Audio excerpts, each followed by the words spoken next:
주일 아침 하나님께 주시는 생명의 말씀입니다. 갈라디아서 5장 16절에서 26절 먼저 읽고 그 다음에 요한일서 2장 28절 보도록 하겠습니다.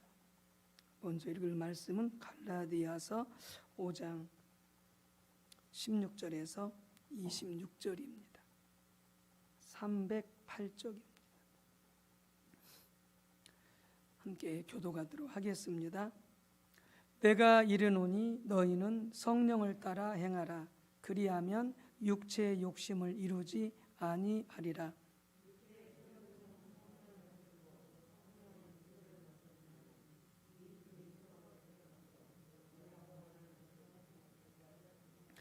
너희가 만일 성령의 인도하시는 바가 되면 율법 아래 있지 아니하리라.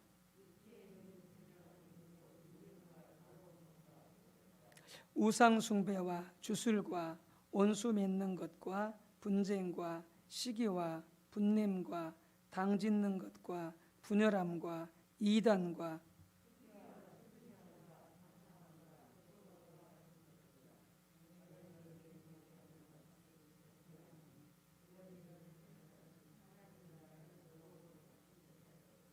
오직 성령의 열매는 사랑과 희락과 화평과 오래 참음과 자비와 양선과 충성과 그리스도 예수의 사람들은 육체와 함께 그 정욕과 탐심을 십자가에 못 박았느니라. 헛된 영광을 구하여 서로 노엽게 하거나 서로 투기하지 말지니라. 아멘. 요한일서 2장 28절입니다. 뒤로 가셔서 요한일서 2장 28절 390쪽입니다. 제 성경책으로는 신약성경 390쪽 요한일서 2장 28절 같이 합독하시겠습니다. 자녀들아 이제 그의 안에 거하라. 이는 주께서 나타나신 바 되면 그가 강림하실 때에 우리로 담대함을 얻어 그 앞에서 부끄럽지 않게 하려 함이라. 아멘. 거룩한 삶을 위한 길 계속해서 말씀을 나눕니다. 우리가 늘 주님의 임재 가운데 살아가기 위해서는 반드시 우리가 거룩한 삶을 살아야 됩니다. 주님과 동행하는 삶을 살고 또 주님과 교제하는 삶을 살기 위해서는 그것이 우리 신앙의 핵심인데 반드시 우리가 거룩한 삶을 살아야 됩니다. 주의 유혹을 극복하고 또 마귀의 유혹을 물리치고 주님 원하시는 말씀대로 뜻대로 거룩한 삶, 의로운 삶을 살아갈 수 있어야 되겠습니다. 다윗이 시편 51편 10절과 11절에서 그가 죄를 짓고 나서 하나님 앞에 간절히 회개하며 기도했던 것이 바로 그것이죠. 주님 내게서 성령을 거두지 마옵소서. 내게서 성령을 거두지 마옵소서. 우리가 지속적으로 죄 가운데 살아가게 되어지면 우리 가운데서 하나님의 임재가 거치게 되어집니다. 성령의 임재가 거쳐지게 되어집니다.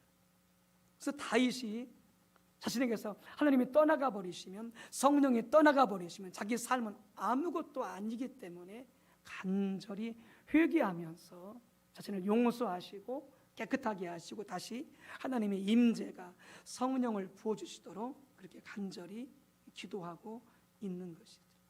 성경이 말하는 거룩함은 근본적으로 우리가 노력한다고 이루어지는 것이 아닙니다. 우리가 수련하고 또 우리가 또 그렇게 해보려고 의지를 가지고 노력한다고 거룩한 삶을 살 수 있는 게 절대 아닙니다. 그래서 혼동하지 않아야 됩니다. 우리가 노력하고 예는 써야 되겠지만 그러나 우리의 노력으로 우리가 힘쓴다고 절대 거룩한 삶을 살 수가 없습니다. 여러분 술을 끊어보려고 아무리 결심하고 또 담배를 끊어보려고 아무리 열심히 노력하는 것 참 귀한 일입니다만은 반드시 하나님의 은혜가 필요합니다. 하나님의 은혜가 필요합니다. 내가 욕심이 많습니까? 또 내가 교만합니까? 그런 것들을 우리가 극복해내기 위해서는 우리가 노력해야 되겠지만은 우리 노력으로 안 됩니다. 우리가 하나님의 은혜가 필요합니다. 성령님께서 도와주셔야 됩니다. 그래야 거룩한 삶을 살 수가 있게 되어지는 것이죠. 하나님만이 거룩하십니다. 오직 예수님만이 거룩하십니다. 그래서 고린도서 1장 3절에 말씀하시기를 예수는 하나님으로부터 나와서 우리에게 지혜와 의로움과 거룩함과 구원함이 되셨으니 이렇게 말씀하고 있습니다. 그 예수님이, 그 하나님이 우리 안에 와서 사실 때에, 그 예수님이, 그 하나님이, 그 성령님이 우리 삶을 주관하시고 통치하실 때에 우리가 비로소 거룩한 삶을 살아갈 수 있게 되어지는 것이죠. 왜요? 그분이 거룩하시기 때문에, 그 하나님이, 그 성령님이 거룩하시기 때문에 그렇습니다. 그래서 우리 성도들의 신앙생활 속에 결정적인 참된 신앙생활하기 위해서는 반드시 거룩한 삶을 살아야 되는데, 그동안 나눴던 것을 한번 잠깐 큰 제목만 나눠보게 되어지면은 신분적인 거룩함을 기억하라라고 그랬습니다. 우리는 이미 거룩한 성도가 되었습니다. 거룩한 하나님의 자녀가 되었습니다. 예수님께서 우리를 대신하여 십자가 못 박혀 죽으시고 부활하심으로 우리 모든 죄를 용서해 주셨습니다. 우리를 성도라, 거룩한 자라 그렇게 불러주십니다. 신분적인 거룩함이죠. 이것을 꼭 기억하셔야 됩니다. 두 번째는 유혹과 죄를 구분하라 말씀하셨죠. 그래서 우리 생각 속에 많은 더러운 것들이 떠오릅니다. 생각지도 하고 싶지 싫은 그런 것들이 막 떠오릅니다. 그러나 그것은 죄가 아니라고 그랬죠. 마귀가 유혹하고 시험하는 것이라고 그랬죠. 그 더러운 생각들이 생각이 떠오를 때에 그것이 유혹인데 그것을 물리치라라고 말씀하셨습니다. 죄는 마귀가 유혹할 때 그것을 받아들이는 것입니다.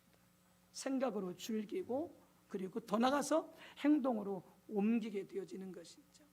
그래서 유혹과 죄를 구분하라 말씀하셨고, 세 번째는 죄에 넘어지면 즉시 회개하고 믿음으로 하나님의 용서를 받아들이라라고 그랬습니다. 넘어질 수 있습니다. 실수할 수 있습니다. 그때 즉각 회개하고 그리고 우리가 그러면 주님께서 우리를 용서하신다 그랬는데 용서를 받아들이고 우리를 주님의 피가 깨끗게 하셨음을 여러분 믿고 계속해서 하나님을 추구해 가는 것이죠. 네 번째는 도망가라고 그랬습니다. 그래서 죄의 유혹으로부터, 죄를 지을 수 있는 기회로부터 여러분 도망가라라고 그랬습니다. 소극적인 방법이지만은 피하는 것이죠. 죄를 지을 수 있는 그런 모든 상황과 환경을 피하는 것입니다. 자, 오늘 이제 다섯 번째, 여섯 번째 나눌 텐데요. 거룩한 삶을 살기 위해서는 그 삶을 살아야 우리가 항상 주님과 동행하는 삶을 살 수가 있는데, 다윗이 시편 23편에서 고백했던 것처럼 주님께서 우리를 인도하시는 삶을 살 수가 있게 되어지는데, 그 삶이 가능하려면 우리가 성령님과 동행하는 삶을 살아야 됩니다. 성령님과 동행하는 삶을 살아야 됩니다. 우리를 변화시키시는 분은 누구냐? 여러분, 성령님이십니다. 성령 하나님만이 우리를 변화시킬 수 있습니다. 어떠한 죄의 습관과 악한 기질로부터도 성령님만이 우리를 변화시킬 수 있습니다. 그래서 고린도후서 3장 18절 이렇게 말씀하십니다. 우리가 다 수건을 벗은 얼굴로 거울을 보는 것 같이 주의 영광을 보매, 혹은 주의 얼굴을 보매 그와 같은 형상으로, 영광으로 변화하여 영광에서 영광에 이르니 곧 주의 영으로 말미암음이니라, 성령으로 말미암음이니라, 이렇게 말씀하고 있습니다. 우리가 성령으로 하나님의 영광을 볼 때에, 우리가 성령으로 하나님의 얼굴을 볼 때에 우리가 주님의 모습으로 바뀔 수 있다는 것이죠. 주님의 모습으로 바뀔 수 있다는 거예요. 그러니까 우리를 변화시킬 수 있는 분은 성령님이십니다. 성령으로 하나님의 영광을 보아야, 성령으로 하나님의 얼굴을 보아야 됩니다. 성령으로 그분이 어떤 하나님인지를 깨달아야 됩니다. 거룩하신 하나님, 사랑 많으신 하나님, 긍휼이 풍성하신 하나님, 오래 참으시는 하나님, 전능하신 하나님, 이런 하나님을 성령으로 깨닫게 되질 때에 우리도 그분의 성품처럼 변화되어져 가는 거죠. 그래서 사랑이 많게 되어지고, 그리고 실수하고 실패한 자들을 볼지라도 불쌍히 여기는 마음을 갖게 되어지고, 그리고 주님처럼 나에게 상처를 주고 아픔을 주었을지라도 그들을 용서할 수 있게 되어지고, 사랑으로 험을 덮어줄 수 있게 되어지고, 이게 다 주님의 영광을 닮아가는 성품으로 변화되어지는 것이죠. 그런 모든 것들이 오직 성령으로만 가능하다라고 하는 것이죠. 성령님만이 우리가 거룩한 삶을 살 수 있도록 하게 해주시는 근원이신 것을 꼭 믿으시기 바랍니다. 그래서 성령과 동행하는 만큼, 성령이 인도하시는 것을 사는 것만큼 우리가 죄를 이길 수 있습니다. 우리가 그런 여러 가지 육신의 일들, 아까 같이 읽었었죠. 육신의 일은, 죄된 일들은 음행과 더러운 것과 호색과 우상숭배와 주술과 원수 맺는 것과 분쟁과 시기와 분냄과 당짓는 것과 분열함과 이단과 투기와 술취함과 방탕함, 이 모든 것들이 육신의 일이고 다 죄된 일들인데, 이런 것들을 이길 수 있다는 것입니다. 성령을 따라갈 때, 성령께 순종할 때에. 여러분, 그래서 우리가 반드시 성령님과 동행하고 성령님을 따라가는 삶을 사시기를 주의 이름으로 축복합니다. 성경 우리가 말씀합니다. 너희가 피 흘리기까지 죄와 싸우라. 너희가 피 흘리기까지 죄와 싸우라. 히브리서 12장 4절에 너희가 죄와 싸우되, 왜요? 거룩한 삶을 살아야 되니까 죄와 싸우되 아직 피 흘리기까지는 대항하지 아니하고, 뭡니까? 죽을 때까지, 죽을지언정 어떻게 하라고요? 죄와 싸워 이기라는 것이죠. 죽을지언정 죄에 굴복하지 말라는 거죠. 그러니까 다니엘의 세 친구 어떻게 했습니까? 우상 앞에 절하지 아니했습니다. 왜요? 그것이 하나님 앞에 죄 짓는 것이니까. 그런데 그 왕이 말하죠. 너희가 우상 앞에 절하지 아니하면 풀무불에 집어 던지겠다. 그들은 죄를 지어서 구차하게 목숨을 구하는 것보다 차라리 목숨이 불문불에 다 태워져 죽을지라도 우상 앞에 절하지 않는, 죄를 짓지 않는 그 길을 걸어간 것이죠. 피 흘리기까지, 목숨을 내어놓기까지 죄와 싸우라고 하는 것이죠. 그런데 이것은 한계가 있습니다. 우리가 죄와 싸워보지만은, 여러분, 피 흘리기까지 싸웁니까? 죽기까지 싸웁니까? 우리는 그 전에 포기해버리잖아요. 제 유혹에 넘어가 버리잖아요. 너무 연약하죠. 그런데 성령님이 오셔서 우리를 주장하실 때, 성령 소리를 붙잡고 이끌어 가실 때 우리는 죄를 이길 수 있는 것이죠. 죄를 이길 수 있는 것이죠. 여러분, 그것만이 근본적인 죄를 이길 수 있는 그런 길인 것이죠. 그래서 우리가 말씀하시죠. 너희는 성령을 따라 행하라. 그리하면 육체의 욕심을, 죄의 정욕을 이루지 아니하리라. 이렇게 말씀. 성령을 따라 살아가야 됩니다. 성령의 감동을 따라 살아가야 됩니다. 성령님께서 이끄시고 성령님께서 우리에게 말씀하신 대로 따라가야 됩니다. 그래야 우리가 죄를 이길 수 있고 거룩한 삶을 살 수가 있습니다. 어떻게 하는 것이 성령님을 따라 사는 것입니까? 성령님은 진리의 영입니다. 성령님은 말씀의 영입니다. 그래서 성령께서 우리 마음과 생각 속에 당신의 말씀을 집어넣어 주십니다. 우리의 생각과 마음 속에 성령께서 진리를 깨닫게 해주십니다. 그 진리를 따라 살 수 있도록, 그 말씀을 따라 살 수 있도록. 제가 어렸을 때 그 죄의 유혹이 있었습니다. 죄를 지을까 말까 막 이렇게 갈등하고 있을 때에 갑자기 제 마음속에 성경 말씀이 떠오르는 거예요. 그러니까 여러분 죄를 못 지켰더라고요. 죄를 못 지켰더라고요. 누가 하셨어요? 성령께서 하신 거예요. 성령께서 제 마음속에 하나님의 말씀이 떠오르게 해주시는 거예요. 그러니까 죄의 유혹을 이길 수 있겠더라고요. 그 전까지는요 막 갈등해, 이겨보려고 해. 근데 막 끌려가. 내 생각 속에 마음 속에 말씀이 꽂혀져 버리니까요 죄를 쉽게 이길 수 있더라고요. 생각 속에 마음 속에 말씀이 풍성하시기를 주 이름으로 축복합니다. 그래서 말씀을 암송하는 것도 도움이 됩니다. 말씀을 늘 암송하시기 바랍니다. 그래서 우리가 죄짓고자 하는 유혹과 싸울 때에 말씀이 떠오르게 되어지는, 말씀이 깨달아지게 되어지는, 그래서 죄의 유혹을 이기게 되어지는, 거룩한 삶을 살게 되어지는 은혜가 있으시기를 주 이름으로 축복합니다. 여섯 번째는 하나님을 지속적으로 찾아야 됩니다.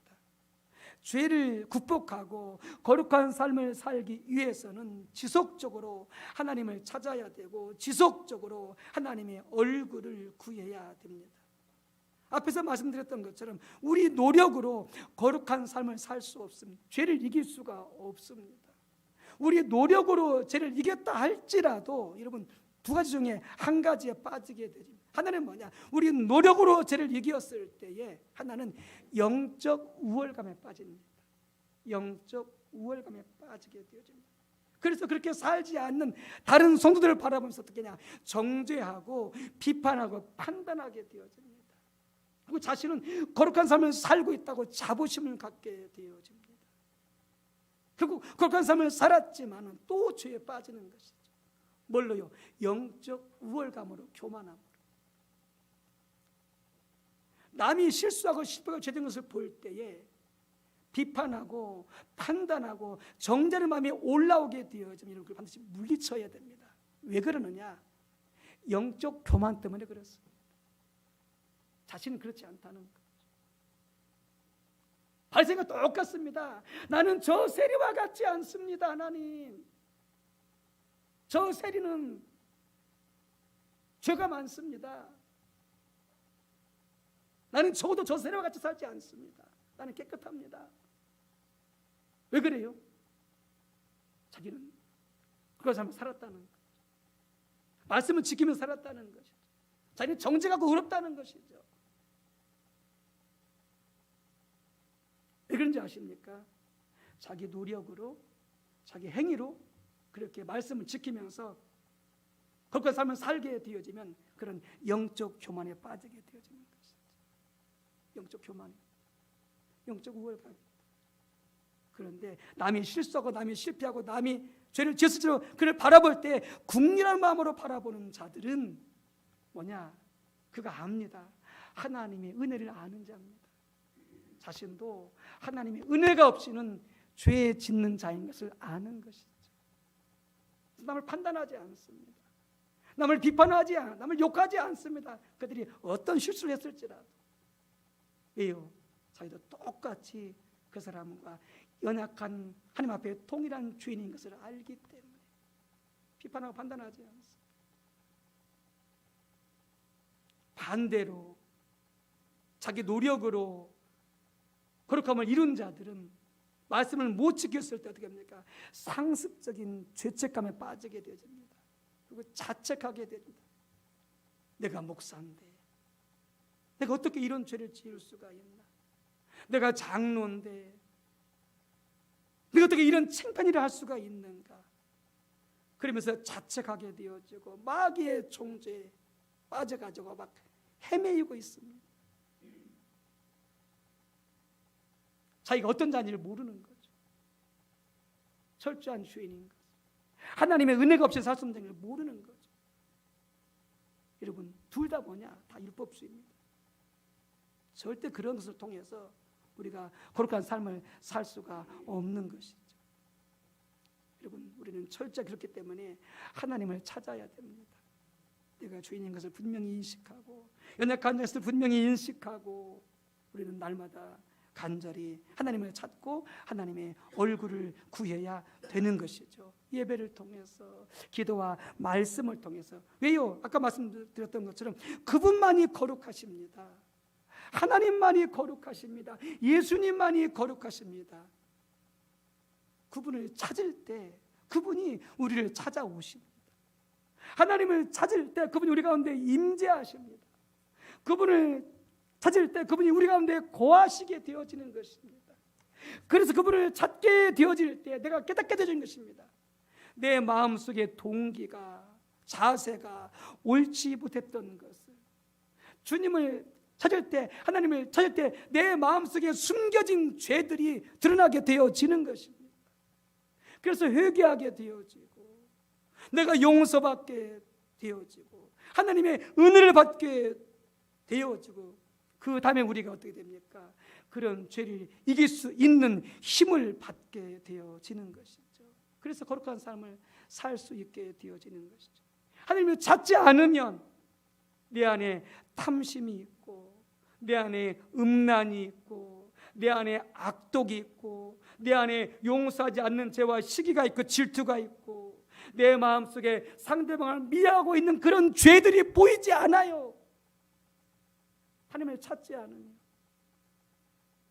왜? 하나님을 만나지 못하니까, 하나님의 임재 가운데 들어가지 못하니까. 그럼 어떻게 돼요?